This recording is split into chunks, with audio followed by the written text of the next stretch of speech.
Melanated Media News, where independent thinking is as simple as breathing. Now, this video isn't about bad or corrupt cops.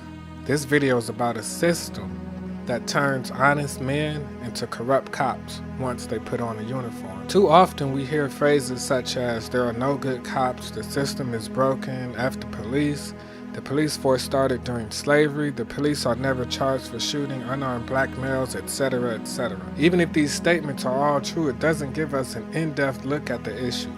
If anything, it's nothing but a symptom of a bigger problem. Are police officers corrupt prior to graduating police academy? Or does the systematic culture turn them into bad apples? Maybe it's time we focus on the culture as a bad barrel that turns officers into bad apples. This isn't to say that there aren't bad officers who are corrupt before they ever put on a uniform, however. To understand the culture, we must accept and understand that it is fully possible for a culture or a situation to turn good people into bad people. What better example than the Holocaust? Many of us are under the impression that we wouldn't have joined the Nazis to participate in the mass extermination of the Jews. These statements are often ignorant of social peer pressure and other influential causes. I would never do that. How could they have murdered all those people, we falsely tell ourselves? Have you ever wondered if every single Nazi was really bad? Or did power and influence force them to accept their conditions and ignore their moral compass? If what the police are doing is genocide to communities of color, then it is no different than any type of other genocide that has taken place in history.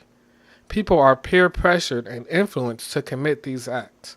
A famous prison experiment by Phillip Zimbardo tells us more. First, let me be clear. Zimbardo's book doesn't focus on how police officers become corrupt.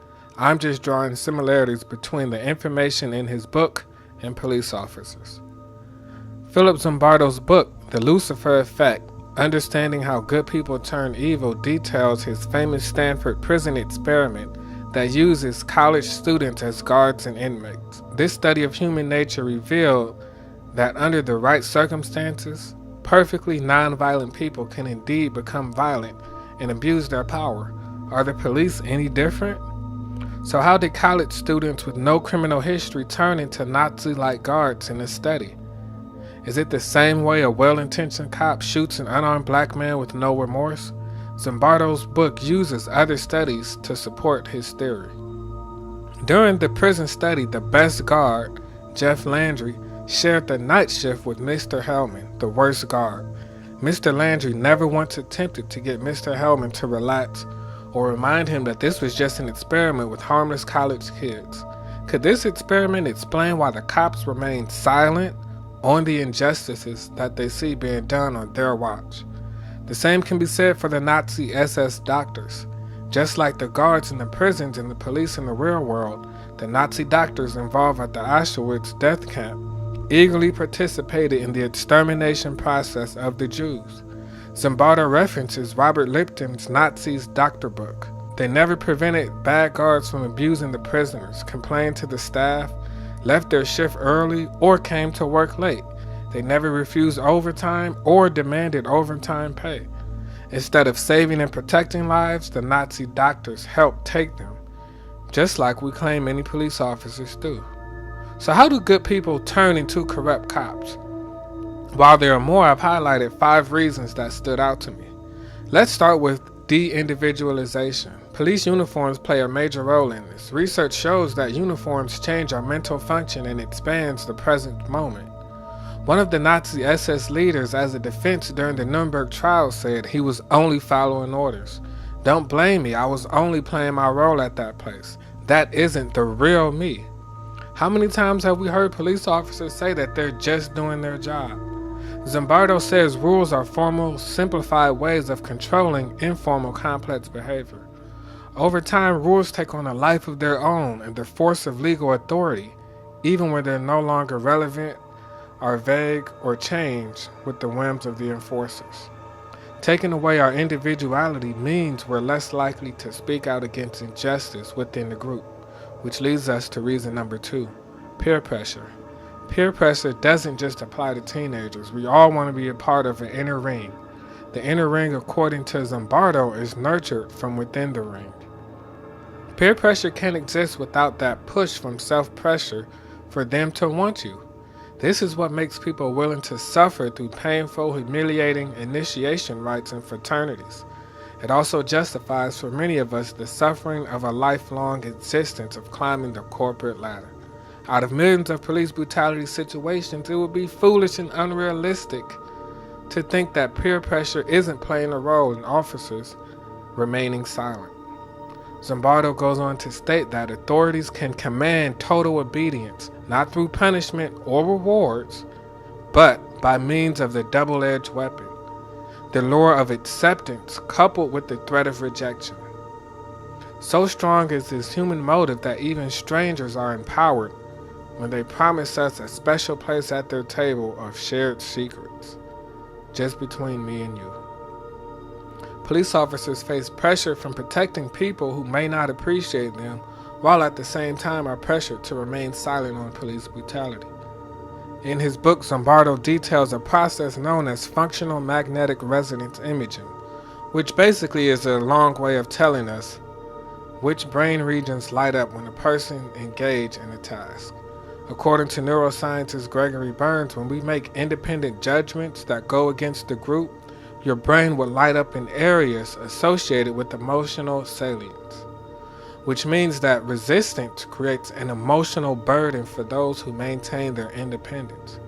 Burns goes on to say that we like to think that seeing is believing, but the study's findings show that seeing is believing what the group wants you to believe.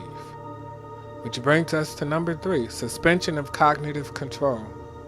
When people are in situations where their cognitive abilities are blocked or suspended, it allows a delay in consciousness, self-awareness, and sense of personal responsibility. Zimbardo states that there are 2 strategies used to accomplish this transformation. First, by reducing the cues of social accountability and reducing concerns for self-evaluation. Reducing social accountability eliminates the concern for social evaluation. It is effective when one is functioning in an environment that diffuses personal responsibility and conveys anonymity. Reducing self-evaluation prevents self-monitoring. The mainstream media plays a major role in influencing both of these strategies for police officers. Right-wing media, which blindly supports law enforcement, rarely holds police accountable for their brutality, thus creating a healthy environment for their social accountability, while influencing them to ignore self-evaluation of their action or lack thereof. Which brings us to number 4, moral disengagement. Zimbardo states that over time, the rules that are imposed to us by authority figures throughout our lives become internalized as personal codes of conduct. As a result, we redefine our harmful behavior as honorable, creating moral justification for the action. Next, we minimize our sense of a direct link between our actions and its harmful outcomes by not accepting personal responsibility. We do not perceive ourselves as agents of crimes against humanity. We're also able to change the way we think about the actual harm done by our actions by distorting, ignoring, minimizing, or disbelieving any negative consequences of our actions. And lastly, we can reconstruct our perception of victims as deserving their punishment by blaming them for the consequences, by dehumanizing them, which brings us to our final reason, number 5, dehumanization, which is perhaps the most obvious reason. Black people in particular for hundreds of years have fought the stigmas of being monkeys, apes, 3/5 human, primitive, jungle creatures, all of you know all of them. This is the only logical explanation of the horrors of white supremacy going on for centuries. It's one thing to be of a different background or culture, but if someone doesn't even see you as a human being, why would they treat you like one? Zimbardo speaks on the state creating dehumanized enemies. This is commonly used to prepare young men for wars as it gives them a reason to protect the state. Images of the enemy are created by media propaganda to prepare, in this case, the police and white supremacists to hate this newly created dehumanized enemy, which in this case would be the black man and woman. Often the worst images of victims of police brutalities are used against them. If they have a criminal history, a mugshot will be used and often remembered as the last image of them.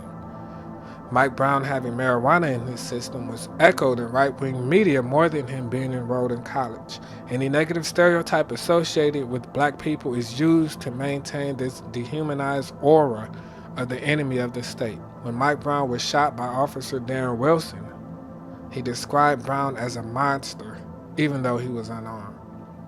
In conclusion, sure, it's easy to hate the police, I understand. After all, that's what the media wants us to do at the same time. It keeps them in business. If it bleeds, it leads.